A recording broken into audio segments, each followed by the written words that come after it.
Alors, ma première fois dans un studio d'enregistrement, c'était en 2018 avec DJ Arafat.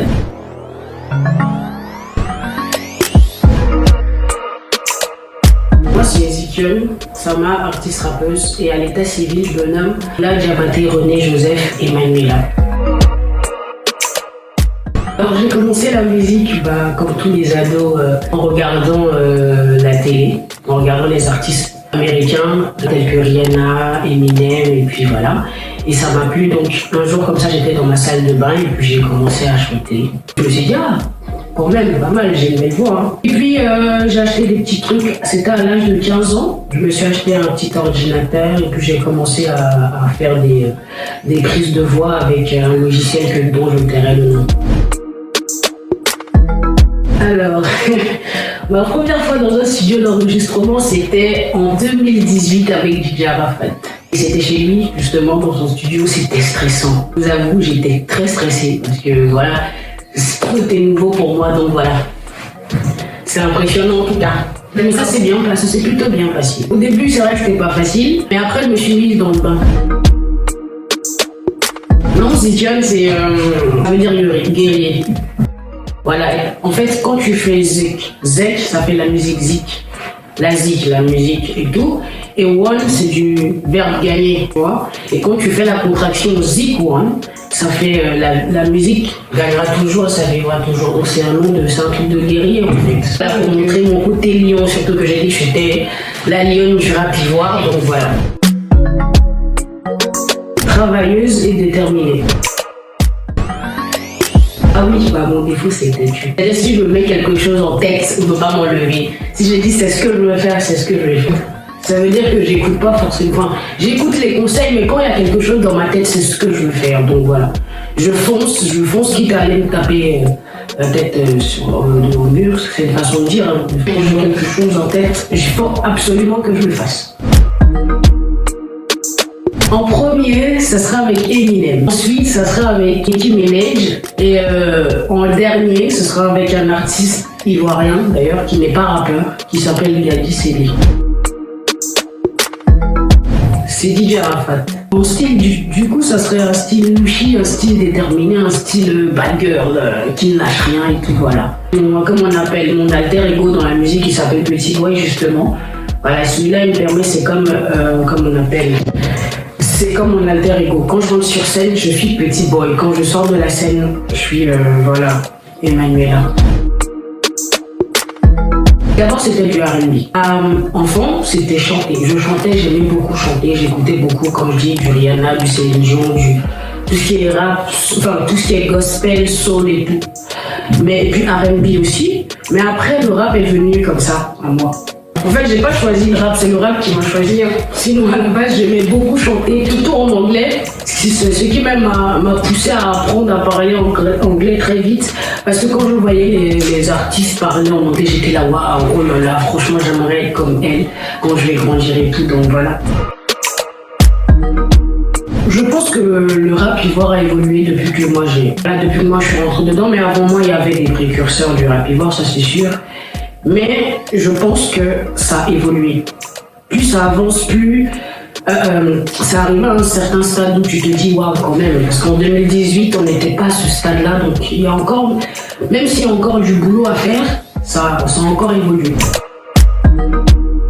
Je trouve que le rap ivoire féminin a sa place dans le rap ivoire, tout simplement. Parce que quand même, les rappeuses, les concurrentes, elles ont quand même la rage de vaincre et puis chacun a un plus à donner à la musique ivoirienne, donc voilà. J'ai de très bons rapports avec les rappeuses ivoiriennes. Aucun conflit avec certaines? Non. D'ailleurs, j'aime pas les clashs, j'aime beaucoup Oprah, les autres. On a quand même de bons rapports, il n'y a pas de relation conflictuelle entre elle et moi. Excusez-moi, le rapport avec les fans, parce que quand t'es plus proche des fans, tu as un autre délire en fait. Après le studio, j'aime beaucoup, mais je préfère le contact avec mes fans. Ma rencontre avec DJ Arafat, ce serait comme dans un film hollywoodien en fait. J'étais sur Instagram et puis je me promenais comme ça, puis un coup je vois la photo de DJ Arafat qui passe sur mon Instagram et tout. J'ai dit, attends, Et puis en ce moment-là, j'étais à la recherche de producteurs, je faisais beaucoup de freestyle et tout. Et à chaque fois quand j'allais, je tapais poton, guillemets, on ne me répondait pas, on me faisait vu et tout. Et lui, je me suis dit, attends, c'est quand même DJ Arafat, je vais pas y aller quand même. Et puis quelque chose m'a dit, vas-y, tente ta chance. Et après, je suis rentrée dans son inbox, je lui ai demandé ce qu'il voulait me produire et il m'a dit qu'il allait aller voir ce que je faisais. Donc quand il est allé voir, il m'a proposé de me produire, effectivement. Il m'a dit, est-ce que tu veux rentrer dans la Yorugang? En ce moment-là, je savais pas ce que c'était la Yorugang. J'ai dit, mais c'est quoi qu'est Yorugang là? Il m'a dit, ma petite, toi tu connais pas Yorugang. Tu vois, tout ça et tout. Et moi j'étais en Normandie, lui il était à Paris. Et il m'a proposé un rendez-vous. Je suis allée signer, comme on appelle, un contrat avec lui, en compagnie de mon oncle et de ma grand-mère et tout. Et c'est comme ça que mon aventure a commencé dans la Yorugang avec mon mentor DJ Arafat, aussi appelé Papa Dashika. Voilà. Voilà. Bon. C'était comme si le monde me tombait dessus. C'était le noir total, je sais même pas. Et je me suis assise, j'ai dit non, ça peut pas être possible, c'est un rêve, pensez-moi, c'est pas possible. DJ Arafat ne peut pas être mort, surtout qu'il nous avait dit 100 ans de protection sur sa vie. Donc, se dire qu'il va mourir surtout dans ces conditions-là, c'était pas possible. Surtout que j'avais, comme on appelle, des liens très paternels avec lui. C'était plus un producteur pour moi à un moment donné, c'était comme un père, je le voyais comme une figure. J'ai appris à m'ouvrir parce qu'avant lui, Arafat était introverti, c'est-à-dire j'étais très très timide. Donc il m'a appris à m'ouvrir. J'ai appris à travailler. J'ai appris ce que c'est que de se battre pour obtenir ce qu'on veut.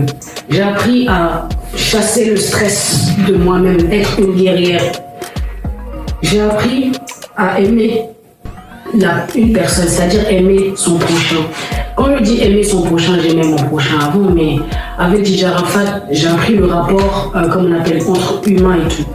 Et surtout, j'ai appris qu'il ne faut jamais, jamais, jamais baisser les bras dans la vie. Et que quand on veut quelque chose, on fait en sorte de l'obtenir, mais avec le travail et la rage de vaincre. D'accord, la détermination. La détermination, tout ça est vrai. On remercie. Je voudrais dire à tous les Chinois de ne pas se décourager, de ne pas être triste, parce que DJ Arafat n'est pas mort. Il est toujours vivant, c'est une légende à travers ses œuvres. Il vivra toujours et que la mort n'arrête pas l'amour, donc qu'il reste fort, surtout qu'il reste fort, et je ferai de mon mieux pour, comme on appelle, les égayer avec ma musique, même si moi je ne fais pas du coupé-décalé. Mais grâce à DJ Arafat, j'ai appris aussi à faire un peu de coupé-décalé. Donc voilà, soyez forts, soyez toujours forts, ne baissez pas les bras et surtout, mettez tout dans la main de Dieu. J'ai pas envie de rentrer dans les détails parce que j'ai fait l'erreur les années précédentes de rentrer dans les détails et j'ai pas pu finir mes projets. Tu vois, donc dans la vie, faut pas trop parler, il faut rester discret dans ce qu'on fait. J'aimerais juste leur dire de rester aux aguets, c'est-à-dire quand je dis rester aux aguets, c'est de rester sur ma page, genre vérifier, voir ce qui va se passer, mais c'est question. Il y a des choses à venir, il y a plein de projets qui sont en route, il y en a même que j'ai bouclés, mais j'en dis pas plus. C'est discret et on met tout dans la main de Dieu encore une fois. Donc voilà. Le travail, rien que le travail.